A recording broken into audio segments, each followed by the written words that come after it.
que isso daqui parece?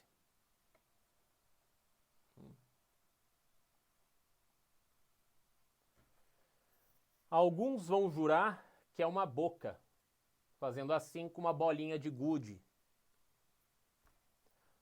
Outros vão jurar que não é uma boca, mas é um ânus com uma bolinha de gude. Então, o que o Tom Zé resolveu fazer? Um disco chamado Todos os Olhos e fazer essa capa absolutamente provocativa. Lembrando que nos anos 70, quando ele lançou, nos anos 60, 70, quando isso daqui é lançado, não tinha CD, não tinha Deezer, não tinha Spotify. O que tinha? Long play.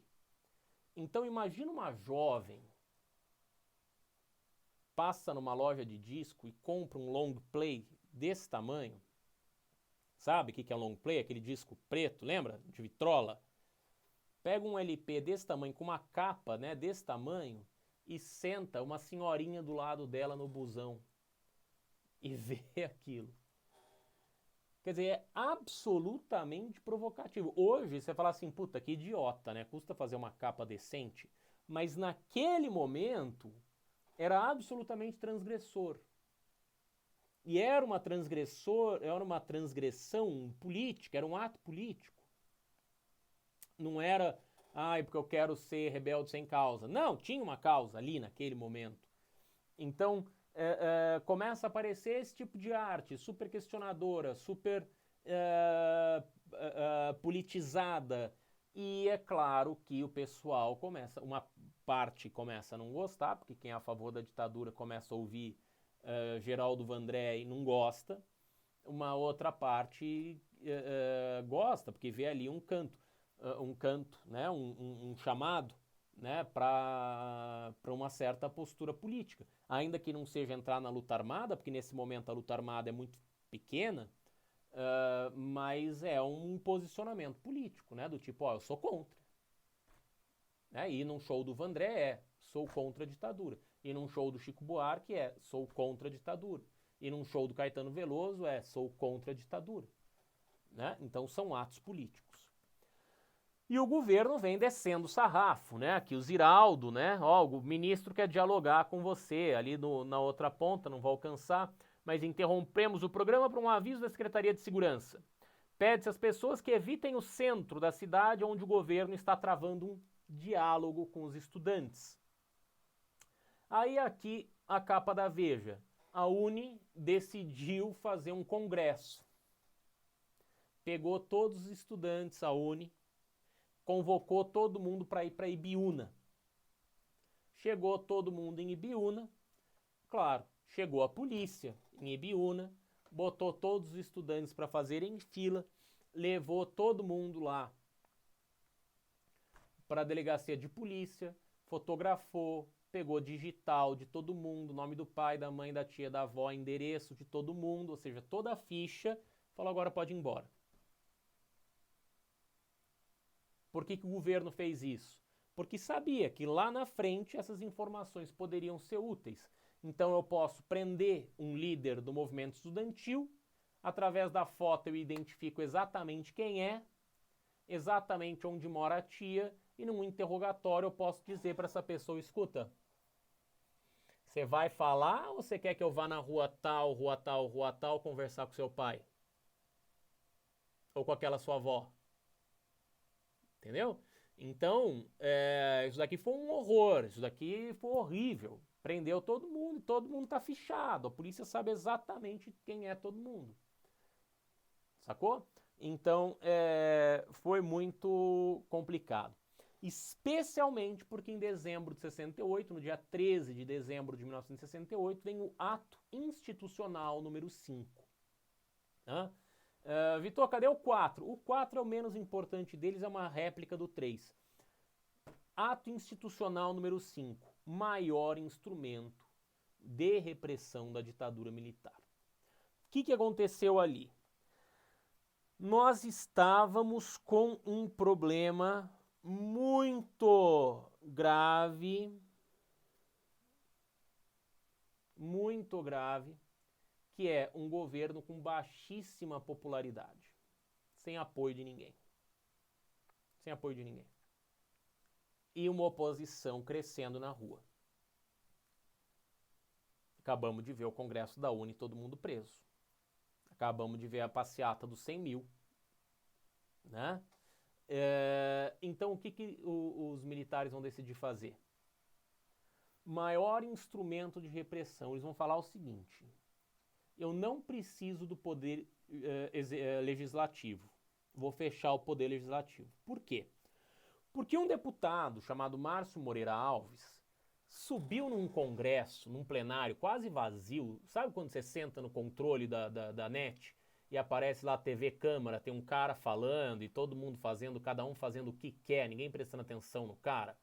Então, imagine esse cara falando sem ninguém prestando atenção e nem você assistindo o cara falando, porque você só tá assistindo porque você foi sem querer.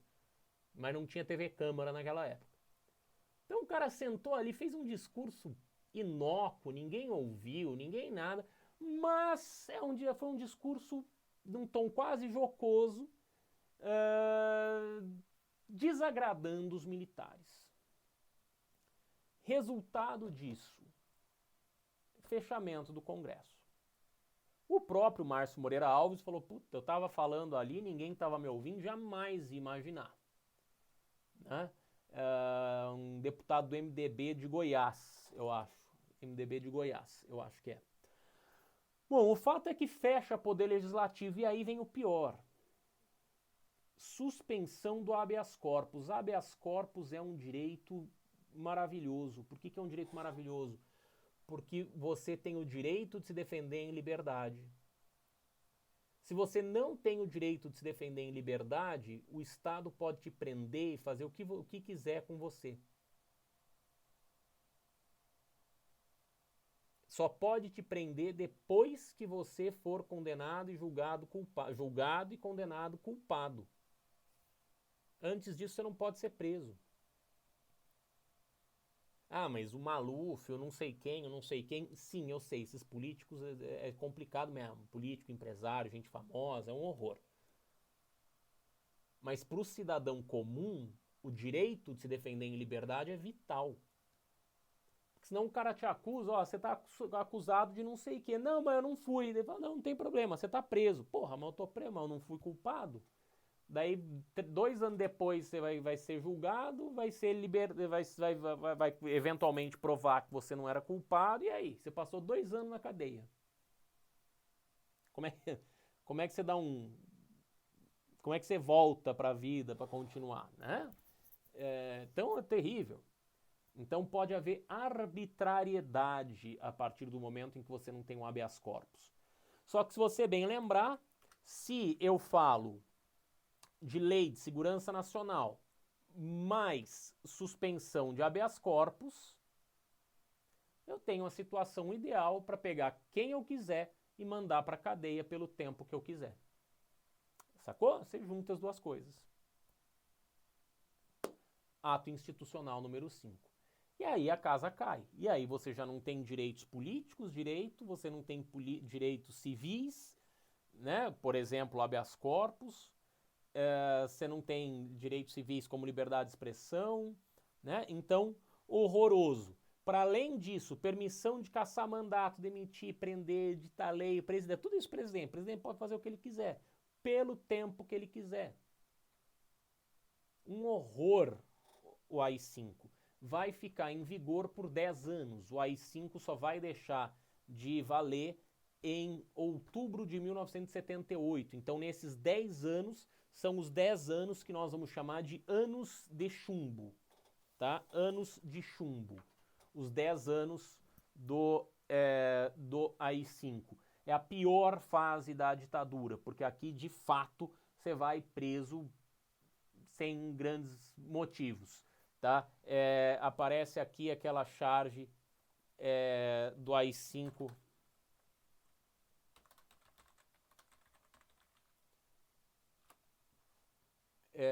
Deixa eu ver se eu localizo ela rapidinho, já compartilho a tela com vocês. Essa aqui.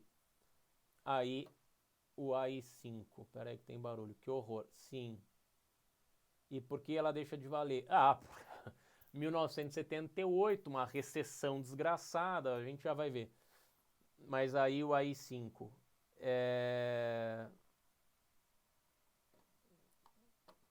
Ó, esse site é muito bom, viu? Estudar História Joelza. Aí o AI-5, tá vendo? Te cuida que a barra tá pesada pras cobras. A cobra fala pro elefante.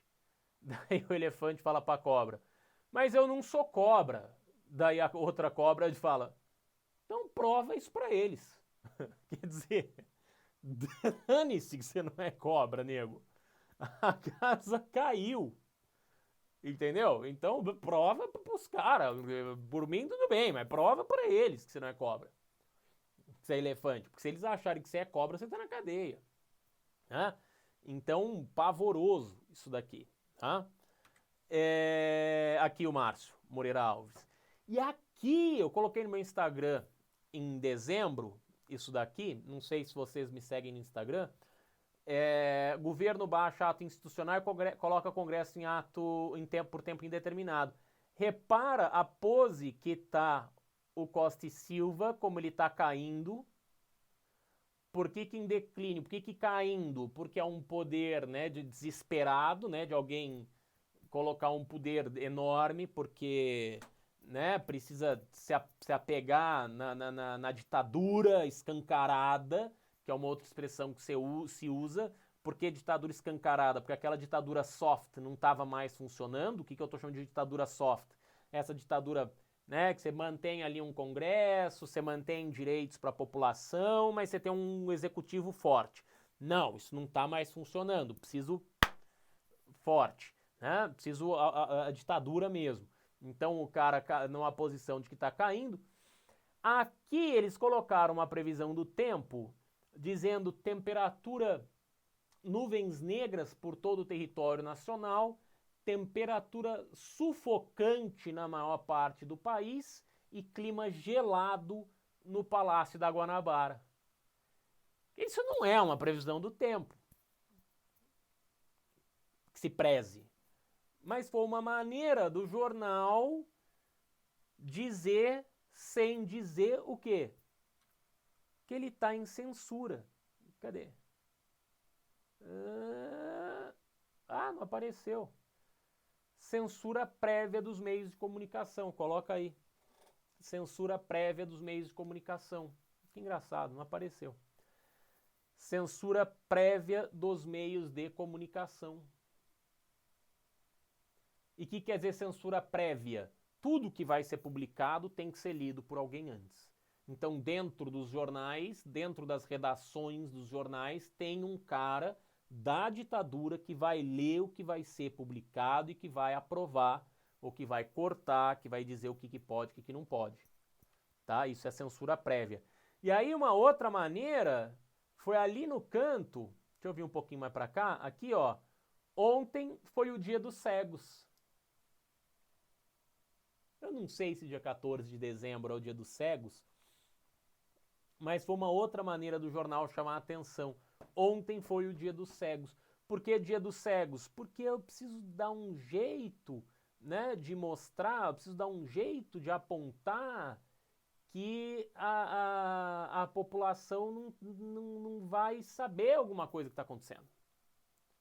Então você olha essa previsão do tempo bizarra, você olha uma foto do presidente caindo, você olha lá o dia dos cegos, quer dizer, um leitor mais, né, esse cara que lê o jornal todos os dias, ele flagra alguma coisa, mas o leitor, a pessoa mais desavisada não vai perceber. E por que não vai perceber? Porque a primeira notícia que o jornal está censurado de dar é: estamos sob censura. Não pode falar, gente, daqui pra frente, ó, tô censurado, viu? Não acredite em nada. Não, não dá. Hã? Então aparece essa situação bizonha do jornal tentando dar dicas. Por isso que mais pra frente vão começar a aparecer receita de bolo, versos do Camões. Então no meio da notícia você tem lá: cessa tudo quanto a antiga musa canta, que um canto mais alto se alevanta. Né? O começo lá dos Lusíadas. Ou né? No centro da cidade, bolinho de coco. Parará, parará, parará. Quer dizer, um leitor mais atento vai falar, porra, o que está acontecendo aqui? Aos poucos a população vai pegando. Mas a censura, ela censura, né? Vai assim, não posso divulgar receita de coco, de comida. Né? Então a censura tem que tentar fugir, mas ela não tem muito, né? Que horror. E por que ela deixa de valer o AI-5? O AI-5 o quê? O AI-5 deixa de valer só em 78. Porque a ditadura vai ruir a partir de 78. Né? Eles vão tentar controlar de que maneira que vai desmoronar. Mas ela já está desde 77 desmoronando. Então 78 abre um pouquinho e tal, mas a gente já vai ver por que isso acontece assim. A partir de 68, a luta armada ganha novo contorno. A gente já tinha tido alguns movimentos armados contra a ditadura desde 1964, praticamente, 65. Mas foi tudo muito frustrado.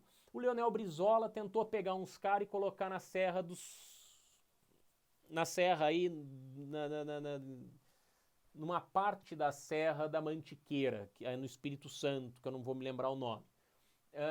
Colocou uns guerrilheiros ali, uns 200 caras do Brizola, do Leonel Brizola, que foi governador aí do Rio de Janeiro, e também do Rio Grande do Sul, né? E aí o Brizola colocou esses caras, mas a própria população do lugar chamou a polícia, porque falou, ó, tem uns caras armados estranhos na mata. Não tinha a menor ideia do que era a ditadura, o que estava acontecendo, uma população rural, né? E aí a polícia tem uns caras armados, que jeito? Não, é assim, estão com uns papos de ditadura. Entendi. Daí vai o exército, blá, né? Pega. Patético. Então, antes de 68, já tinha luta armada? Já, mas muito, muito pouco. Né? O POLOP, né? O POLOP, o Política Libertadora Operária, né? Política de Libertação Operária, POLOP, já tinha sido criado antes. Né? Outros partidos já tinham feito grupos aí de treinamento militar. Você já tinha as ligas camponesas lá, antes mesmo de 64, você já tinha grupos mais armados e tal. Mas atuavam muito pouco. Tá? A atuação mais intensa é a partir de 68. Tá? Tem grupos armados anteriores à própria ditadura. Tá? Mas a atuação mais intensa é a partir de 68. E aí a gente tem... Qual que era a expectativa desses caras? A expectativa era a seguinte: bom, nós vamos fazer um grupo de vanguarda. Por que é um grupo de vanguarda? Porque nós somos uma meia dúzia de 3 aqui que vamos ser os caras que vão conduzir o povo, que vão mostrar para o povo a necessidade de lutar, e uma vez que o povo perceba, o povo vai se inflamar e vai derrubar o governo. O problema é que nenhuma dessas vanguardas funcionou como vanguarda, funcionou como esquadrão suicida. Esse que foi o problema. E por que o povo não entrou? O povo não entrou porque uma boa parte do povo estava sussa, estava bem. E também não entrou porque para você entrar na luta armada, você tem que entrar sabendo que você pode ser torturado, que você pode morrer, que pode morrer seus filhos, que pode morrer sua família. Quer dizer, não é fácil você falar assim, vou entrar na luta armada, vou pegar em arma, vou trocar tiro com a polícia. Não é bonito. É valoroso. Eu acho valoroso quando você encontra uma causa pela qual você decide entregar a sua vida e eventualmente a vida da sua família. Porra, eu não imagino o que me faria, né? Mas, né, sei lá, né, os gladiadores lá tinham toda essa questão. Mas eu não, eu acho uma loucura. Mas, pegarem a arma, meu. E o povo olhou, o povo ficou meio... E por que o povo olhou? Porque a partir de 68 a gente tem um crescimento muito grande da economia. A classe média começa a se dar muito bem. O povão vira esse Brasil que a gente conhece. vira essa periferia do Rio de Janeiro absolutamente empobrecida, essa periferia de São Paulo absolutamente empobrecida, essa periferia das grandes cidades absolutamente empobrecida. A classe trabalhadora perde dinheiro, tem uma piora impressionante das condições de vida, mas essa mesma classe trabalhadora você prende e mata. É aquilo que eu estava falando. Né? A classe trabalhadora pobre que está lá, né, descendo. Eu gosto muito daquela música do Alok, né, que ele fala, né, favela, do trabalhador que desce o morro e que vai, né, o Rapa também canta isso, né, do trabalhador que desce o morro tem, né, e vai buscar o salário e leva uma vida digna, uma condição zoada e que eventualmente toma um tiro na cabeça de um fuzil da polícia.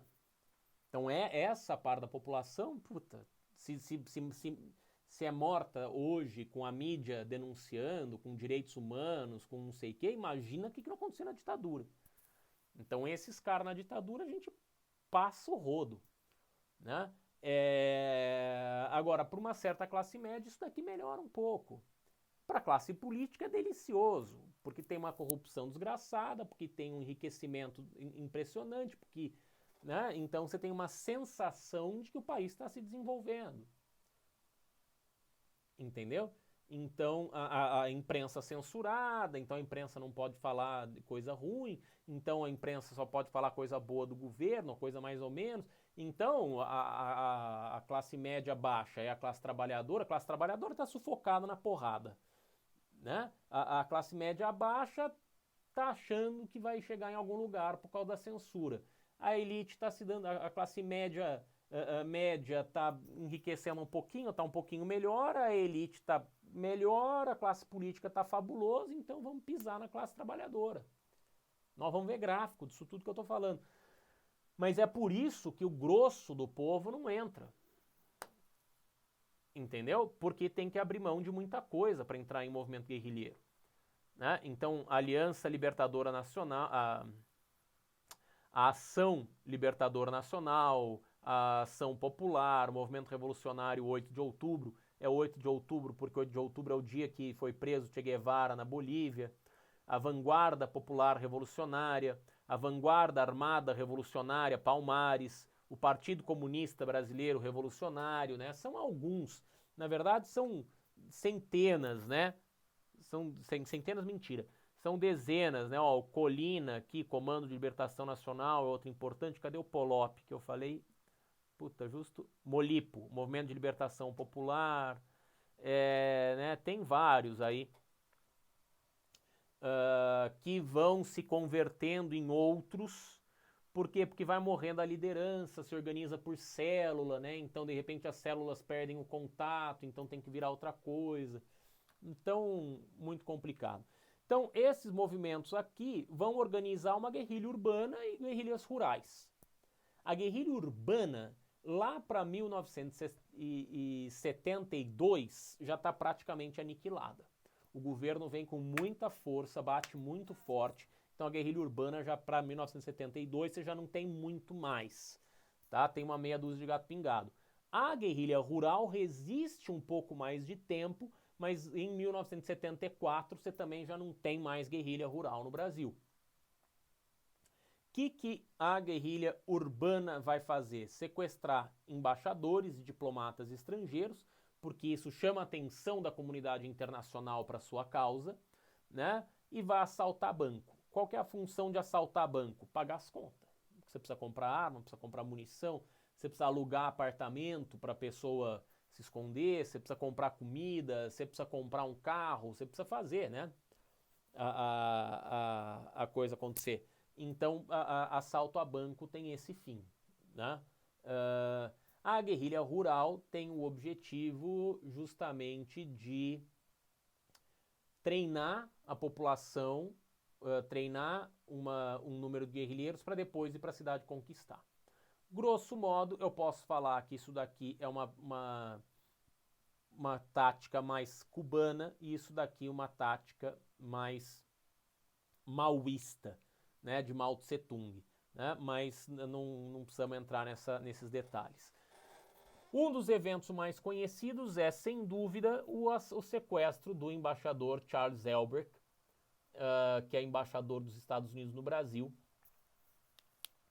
porque o Elbrick vai ser sequestrado por algumas pessoas e vai ser trocado por esses presos políticos, tá? Este filme é um filme que retrata de uma maneira muito ruim o que aconteceu no sequestro. É um filme famoso porque é da Globo, atores da Globo, mas é um filme que retrata de uma maneira muito ruim o que aconteceu. O melhor filme, se você quiser ver, é Hércules 56. Hércules, porque é o nome do avião, 56 é o número dele. Hércules 56 é o que levou esses prisioneiros políticos que foram libertados em troca da liberdade do embaixador dos Estados Unidos. O filme Hércules 56. Se você quiser conhecer também um pouco dessa história, essa moça... Cadê? Eita, pega. Essa moça é a Vera Silvia Magalhães. Vera Silvia Magalhães participou do sequestro do Elbrick. Ela estava presa junto com outros, tá, que foram libertos e estão nessa foto aqui. A Vera Silvia está sentada numa cadeira porque ela teve que chegar na Argélia, eu acho que é para onde ela foi, em cadeira de rodas. Porque ela tinha sido tão violentada, né, apanhado tanto, estuprado, queimada, um negócio horroroso que aconteceu com ela, que ela estava no hospital, porque ela estava soltando muito sangue na urina, nas fezes, um horror. E aí acabaram levando ela para o hospital militar. E aí quando ela estava no hospital sendo tratada para não morrer, porque ela era classe média, média alta, a Vera Silvia, quando ela estava no hospital sendo tratada para não morrer na mão da polícia, isso queima o filme, veio o sequestro do embaixador alemão e pediram a Vera Silvia. Então ela estava muito destruída. Então colocaram ela ali de lado, ela tá até meio grogue, até meio passada na foto, e ela chega na Argélia e vai ser uma baita repercussão, porque ela é uma menininha classe média, branca, bonita e tal, que estava lutando contra uma ditadura e estava ali. E o governo brasileiro dizia, não, nós não somos ditadura, nós não sei o quê. E aí chega, então é um bafafá internacional isso aqui, pior do que faltar oxigênio em Manaus. Talvez não pior, mas engraçada a ideologia parecida, né? Mas uma situação absolutamente pavorosa. Tá? Absolutamente pavorosa. A da Vera Silvia. E aí a Vera Silvia, ela tem várias entrevistas dela. Tem uma entrevista de 1h30 dela contando sobre a vida dela, sobre exílio, sobre prisão, sobre o sequestro, sobre como ela vê o mundo e tal. Tem lá, talvez vocês se interessem no YouTube. Procura Vera Silvia Magalhães entrevista, tem algumas, tá? Bom, mas aí acontece uma cena que é surreal. O presidente Costa e Silva morre. E aí o presidente Costa e Silva morre e é surreal pelo seguinte: a Constituição brasileira,